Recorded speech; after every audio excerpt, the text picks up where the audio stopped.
चलिए दोस्तों बात करते हैं एक और नए क्वेश्चन के बारे में। इस क्वेश्चन में एग्जामिनर ने कहा एक समचतुर्भुज के दो विपरीत कोणों में से प्रत्येक का माप 60 डिग्री है और इसकी एक भुजा का माप 10 सेंटीमीटर है। इसके छोटे विकर्ण की लंबाई क्या है, ये एग्जामिनर मुझसे पूछ रहा है। तो देखिए सबसे पहली बात तो आपको रोम्बस के बारे में पता होना चाहिए और समचतुर्भुज के बारे में पता होना चाहिए। रोम्बस क्या होता है? एक स्क्वायर होता है। स्क्वायर मतलब जिसकी सभी साइडें बराबर होती है। ऐसी फिगर को जब एक कोने से प्रेशर करते हैं तो वो कुछ इस टाइप में बन जाती है। जैसे ही वो इस टाइप में आती है तो हम उसे क्या कहते हैं? रोम्बस कहलाते हैं। बट देखिए मैंने इसको प्रेशर किया तो इसकी जो साइड होगी वो तो हमेशा क्या होगी? आपकी बराबर बराबर होगी।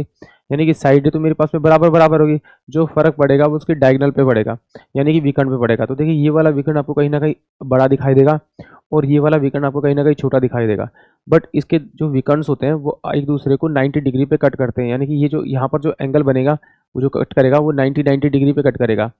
अब 90 डिग्री पे कट करेगा तो एग्जामिनर ने मुझसे क्या पूछा है? उसने मुझसे पूछा है सबसे जो छोटी जो छोटा डायगोनल है उसकी उसने वैल्यू पूछी हुई है। तो ये 10 दे रखा था, ये 10 दे रखा था, तो ये वाला एंगल एग्जामिनर ने कितना दिया? वो आपका 60 डिग्री दिया। अगर ये 60 है तो ये सामने वाला भी इसका कितना होगा? 60 होगा। और ये वाला कितना हो जाएगा आपका? 120 हो जाएगा आपका। और ये भी कितना हो जाएगा आपका? 120 हो जाएगा। अब देखिए इस ट्राइंगल के अंदर में देखिए ये वाली साइड के बराबर है। तो ये कितना है? ये पूरा कितना? 60 है।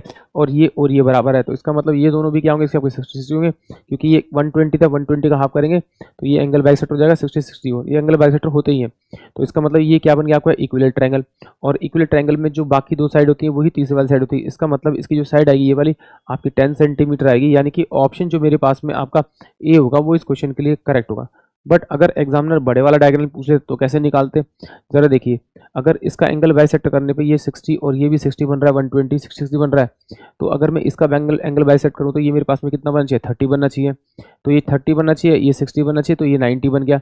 अब मुझे मालूम है कि जो 90 वाले के सामने वाली साइड होती है, अगर मैं उसको हाफ कर दूँ 30 के सामने वाली आती है, 30 के सामने वाली मेरे पास आ गई तो कितनी होगी आपकी?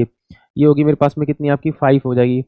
और जो 30 के सामने वाली होती है उसे √3 से मल्टीप्लाई कर दीजिए तो आपके पास में 60 के सामने वाली 60 के सामने वाली रहेगी, तो यानी कि 5√3 ये वैल्यू आ जाएगी। इसको डबल करेंगे क्योंकि इतना डायरेक्टली यहाँ से ये है और उतना ही वहाँ होगा, तो यानी कि 10 रूट में आपका 3 आ जाएगा इस क्वेश्चन का करेक्ट आंसर, अगर वो बड़े से बड़ा पूछता। बट यहाँ एग्जामिनर ने पूछा छोटे से छोटा, यानी कि ऑप्शन ए जो है वो इस क्वेश्चन के लिए करेक्ट होगा। आई होप आप सभी को ये क्वेश्चन समझ में आया होगा।